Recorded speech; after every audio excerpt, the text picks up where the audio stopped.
ఒక ముస్లిం అంకులు వివాదాస్పదంగా మాట్లాడాడు అనుకోవాలో సరదాకి మాట్లాడాలనుకోవాలో తెలియదు కానీ హనుమంతుడంట ముస్లిం అంట. హనుమంతుడు ముస్లిం కులంలో పుట్టాడంట. అందుకే హనుమాన్.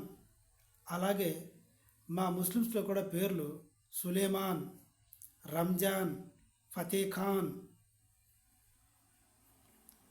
ఇలా చెప్పాడు. దీని తర్వాత ఆయన పరిస్థితి, వాళ్ళ బంధువులు, వాళ్ళ మత పెద్దలు ఆయన్ని నానా బూతులు తిట్టారు.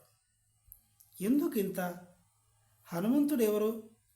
హనుమంతుడు హిందువులకి ఆయన ఆరాధ్య దైవము.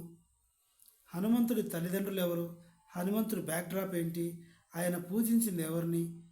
ఎవరికి భక్తులు? ఇది కూడా ముస్లిమ్స్కి, క్రిస్టియన్స్కి, అన్ని మతాల వారికి, అన్ని మతాల పెద్దలకి తెలుసు. నేను ఇప్పుడు ఈ ముస్లిం అంకుల్ పేరు, ఈయన ఫోటో నేను బయటికి పెట్టదలుచుకోలేదు. ఈవెన్ తమ్నేల్లో కూడా నేను పెట్టిన వ్యక్తి ఫోటో అది వేరే వాళ్ళది. పెడితే ఏం జరుగుతుందో లాస్ట్లో నిజంగా ఆయన పేరు ఏంటి ఆంజనేయ స్వామి పేరు ఆంజనేయుడు ఆయన పేరు. కొంతమంది హనుమాన్ అంటారు, కొంతమంది మారుతి అంటారు. హనుమాన్ అని పేరు పెట్టుకున్నందుకు ముస్లిం దేవుడు అయిపోతాడా?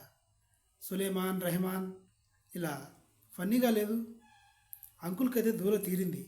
ఎరగేసి తిరగేసి కుదిపి కుమ్మేసి కలేసి మేలేసి ఆపేసి ఊపేసి కుల్లబడిచారు అంకుల్ని. సో ఇదనమాట. ఇట్లాంటి చిత్రమైన కంటెంట్స్ కావాలంటే మీరు నా ఛానల్ని సబ్స్క్రైబ్ చేసుకోండి. మొత్తానికి ఎవరి దేవుడు వాళ్ళ మతానికి గొప్పవాడే, కాదనట్లేదు.